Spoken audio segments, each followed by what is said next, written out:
Mr. S.S. Mundra, Chairman and Managing Director of Bank of Baroda, joins us live now. Mr. Mundra, good morning. Always a delight and pleasure to have you back on ET Now. Mr. Mundra, before I get into some specifics, what Reserve Bank of India has done when it comes to FCNR deposit, I guess there are two concerns which are currently plaguing the entire PSU banking sector. Number one, credit quality, credit growth, and number two, book quality. Yeah. Now, what is your understanding? Hello. What is your understanding? How bad could your credit growth be hit in the second half of this financial year? Because GDP is contracting, and if GDP is contracting, I'm sure that will have impact on your growth.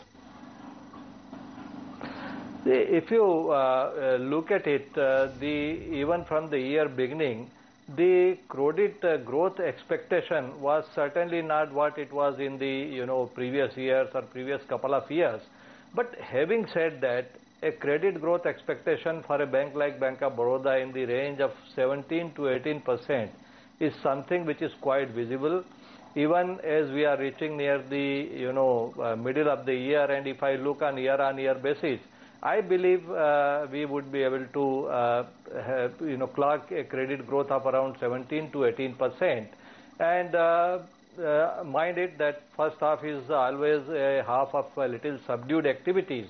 So while there had been obviously the credit growth when the GDP was growing something like 8 to 9%, or when GDP is in the range of 5 to 6%, there is bound to be a difference. But I think the industry was quite aware of it. That is how the projections were made. And so far I see those projections are holding good. That is as far as the credit growth is concerned.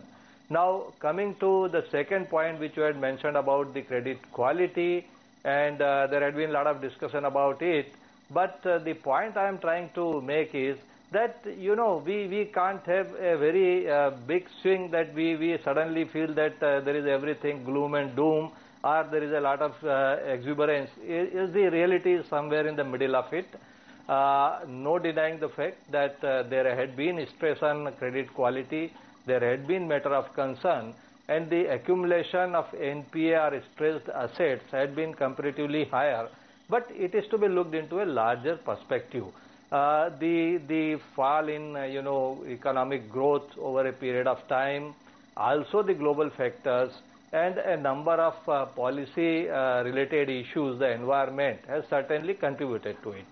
And public sector banks particularly is always mentioned in a special focus when it comes to it. But the very fact remains that post-global crisis, or when the infra as a sunrise sector, there was a lot of activities, and public sector banks had been on forefront to support these initiatives, and rightfully, not as a charity or anything else, but because it was in all legitimate right, it was a sunrise sector, it continued to be so, is a need of the economy. But few things have gone in a different fashion than what they would have been envisaged. And it is some fallout, we are looking at it.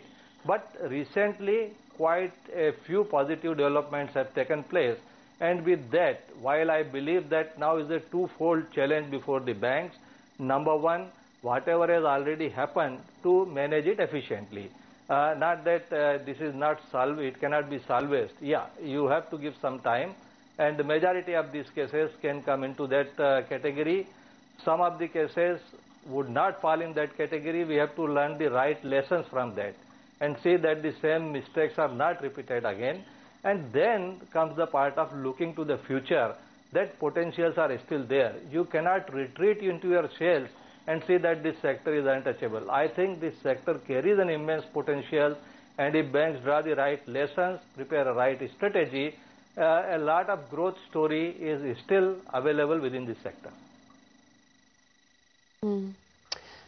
Mundra, what is it that you're expecting by way of NRI deposit flows and the kind of growth that you would see in this segment?